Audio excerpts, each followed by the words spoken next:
Assalamualaikum warahmatullahi wabarakatuh. Selamat pagi. Om Swastiastu.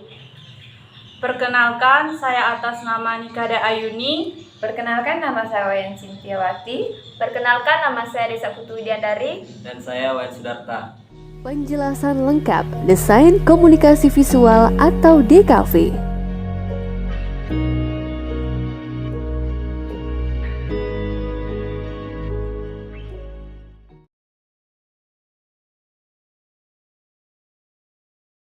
Di sini kami akan memaparkan ringkasan materi mengenai desain komunikasi visual. Pada materi hari ini, kami akan membahas mengenai apa itu desain komunikasi visual, sejarah desain komunikasi visual, fungsi desain komunikasi visual, dan elemen-elemen desain komunikasi visual. Materi pada ringkasan ini kami susun sesuai dengan materi desain komunikasi visual yang ada, agar kita semua dapat memahami apa itu desain komunikasi visual. Semoga dengan adanya video ini, kami berharap teman-teman dapat mengerti apa itu komputer.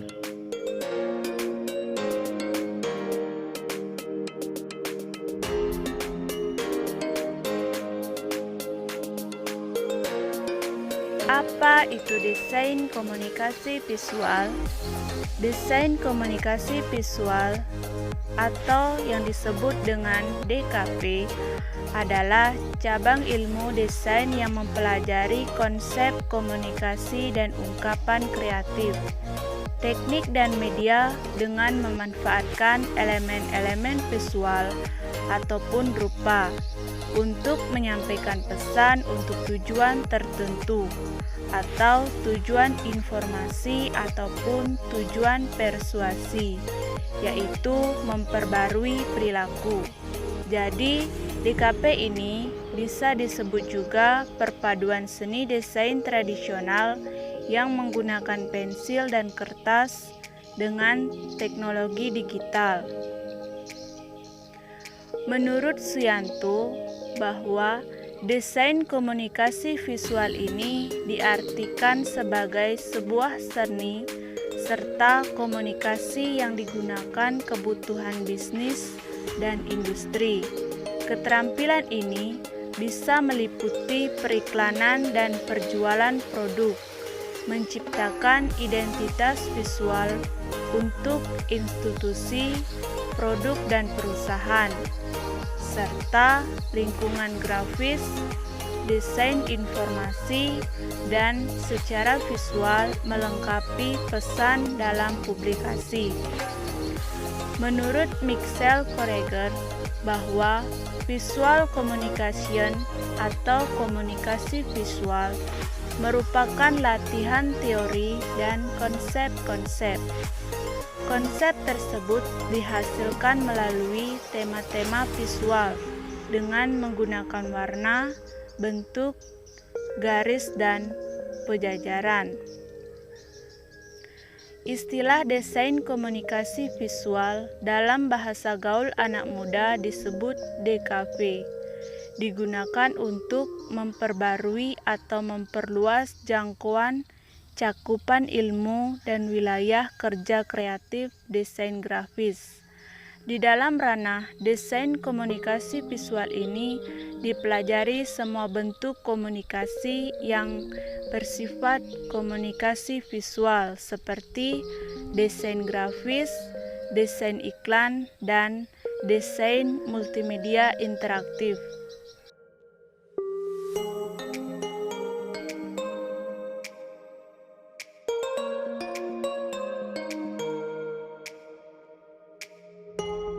Pada masa pendudukan Belanda, pemerintahannya pernah menunjuk beberapa seniman untuk melakukan studi landscape di Indonesia, untuk merekam eksotisme negara ini yang kemudian dituangkan dalam karya lukisan yang berkesan romantis dan beberapa teknik cetak seperti word-engraving dan litografi. Karena memang pada masa ini seni rupa barat sedang merayakan romantisme, yang kajian visualnya seringkali ditunjukkan pada landscape dan peristiwa heroik, yang dikenal dengan istilah mod ide atau Hindia yang cantik.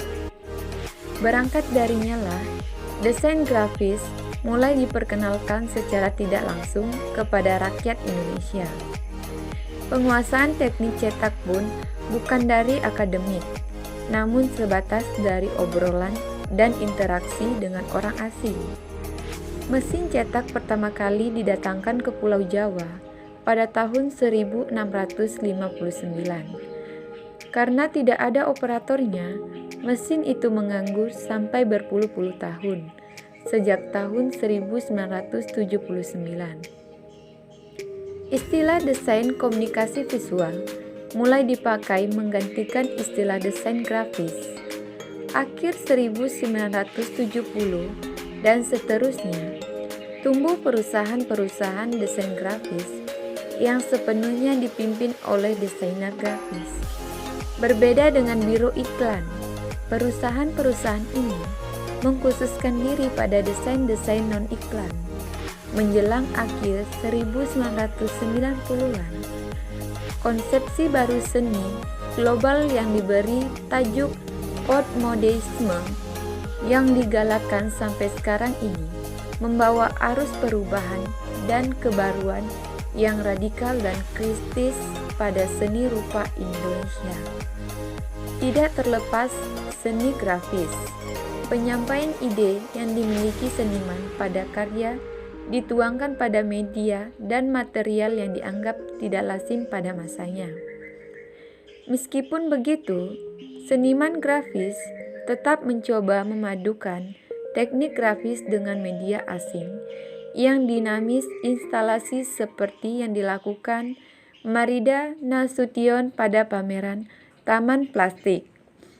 Tisna Sanjaya dengan bersanding dengan arus deras kritisme, parieisme, proses berkarya grafis kemudian mempengaruhi kecenderungan berkarya para senimannya, kemudian melahirkan seniman yang memiliki pola kerja yang teratur dan pemikiran yang terstruktur.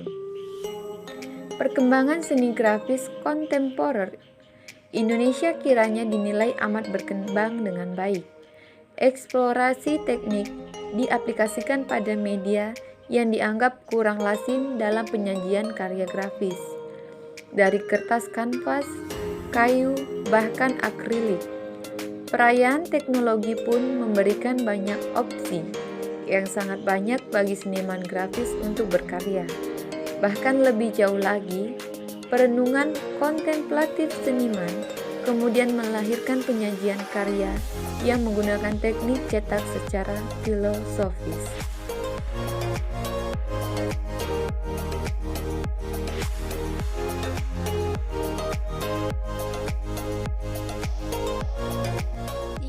Fungsi desain komunikasi visual yaitu yang pertama, desain komunikasi visual sebagai sarana identifikasi. Fungsi dasar yang utama dari desain komunikasi visual adalah sebagai sarana identifikasi. Identitas seseorang dapat mengatakan tentang siapa orang itu atau dari mana asalnya. Demikian juga dengan suatu benda atau produk, jika mempunyai identitas akan dapat mencerminkan kualitas produk itu dan mudah dikenali baik oleh produsennya maupun konsumennya. Yang kedua, ada desain komunikasi visual sebagai sarana informasi dan instruksi. Sebagai sarana informasi dan instruksi, desain komunikasi visual bertujuan menunjukkan hubungan antara suatu hal dengan hal yang lain dalam petunjuk, arah, posisi, dan skala. Contohnya peta, diagram, simbol, dan petunjuk arah. Informasi akan berguna apabila dikomunikasikan kepada orang yang tepat, pada waktu dan tempat yang tepat, dalam bentuk yang dapat dimengerti dan dipresentasikan secara logis dan konsisten. Simbol-simbol yang kita jumpai sehari-hari seperti tanda dan rambu lalu lintas, simbol-simbol di tempat-tempat umum seperti telepon umum, toilet, restoran, dan lain-lain harus bersifat informatif dan komunikatif. Dapat dibaca dan dimengerti oleh orang dari berbagai latar belakang dan kalangan. 3. Desain komunikasi visual sebagai sarana presentasi dan promosi. Tujuan dari desain komunikasi visual sebagai sarana presentasi dan promosi adalah untuk menyampaikan pesan, mendapatkan perhatian atensi dari mata secara visual dan membuat pesan tersebut dapat diingat. Contohnya poster. Penggunaan gambar dan kata-kata yang diperlukan sangat sedikit, mempunyai satu makna dan mengesankan. Umumnya, untuk mencapai tujuan ini, maka gambar dan kata-kata yang digunakan bersifat persuasif dan menarik karena tujuan akhirnya adalah menjual suatu produk atau jasa. Ruang lingkup desain komunikasi visual. Apa saja yang dipelajari dan dilakukan oleh seseorang desainer komunikasi visual ketika sudah turun ke industri kerja? Desainer komunikasi visual kebanyakan bekerja berdasarkan kebutuhan yang diarahkan oleh klien, sehingga ia tidak bisa semuanya sendiri menentukan ukuran, media, warna, dan teknik material. Produk atau karya DKV dapat kita jumpai di mana-mana dalam keseharian kita seperti iklan, media massa cetak atau elektronik, internet, poster, katalog, brosur, kartu nama, kemasan, baliho, hingga animasi dan lain-lain.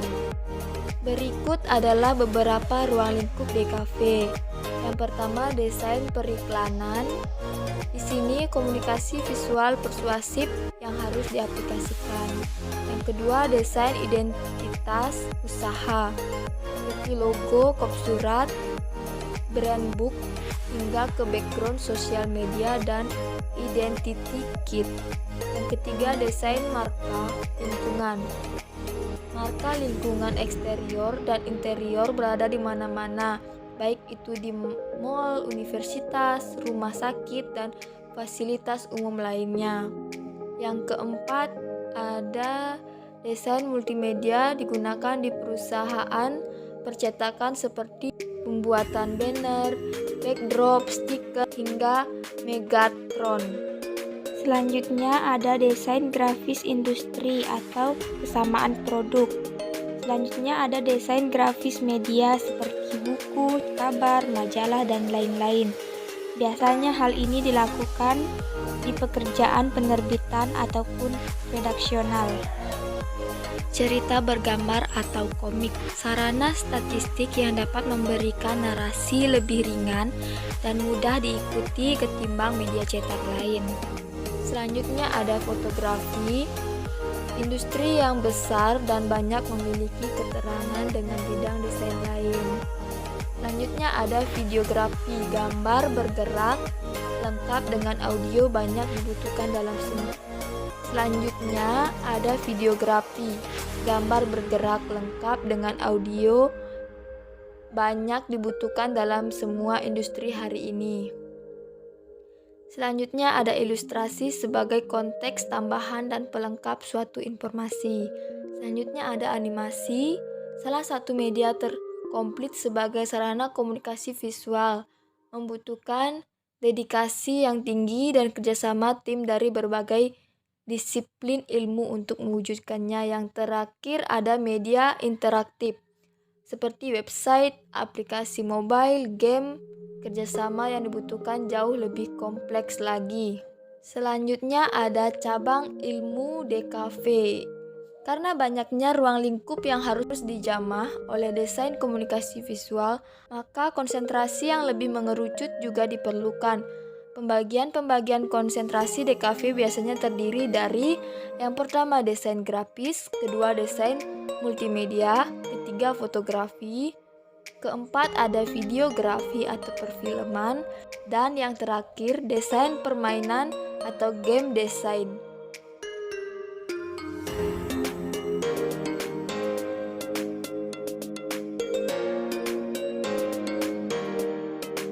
Untuk dapat berkomunikasi secara visual, Seorang desainer menggunakan elemen-elemen untuk menunjang desain tersebut. Elemen-elemen yang sering digunakan dalam desain komunikasi visual antara lain adalah tipografi, simbolisme, ilustrasi, dan fotografi. Elemen-elemen ini bisa digunakan sendiri-sendiri, bisa juga digabungkan. Desain dan tipografi. Tipografi adalah seni menyusun huruf-huruf sehingga dapat dibaca tetapi masih mempunyai nilai desain. Tipografi digunakan sebagai metode untuk menerjemahkan kata-kata atau lisan ke dalam bentuk tulisan atau visual. Menurut Nicholas Tirkel, seorang tipografer terkenal, pekerjaan dalam tipografi dapat dibagi dalam dua bidang, tipografer dan desainer huruf atau tipe desainer. Seorang tipografer berusaha untuk mengkomunikasikan ide dan emosi dengan menggunakan bentuk huruf yang telah ada. Contohnya penggunaan bentuk skrip untuk mengesankan keanggunan, keluasan, feminitas, dan lain-lain. Karena itu, seorang tipografer harus mengerti bagaimana orang berpikir dan bereaksi terhadap suatu image yang diungkapkan oleh huruf-huruf. Selain banyaknya digunakan ilustrasi dan fotografi, tipografi masih dianggap sebagai elemen kunci dalam desain komunikasi visual. Kurangnya perhatian pada pengaruh dan pentingnya elemen tipografi dalam suatu desain akan mengacaukan desain dan fungsi desain itu sendiri. Desain dan simbolisme. Peranan simbol sangatlah penting dan keberadaannya sangat tak terbatas dalam kehidupan kita sehari-hari.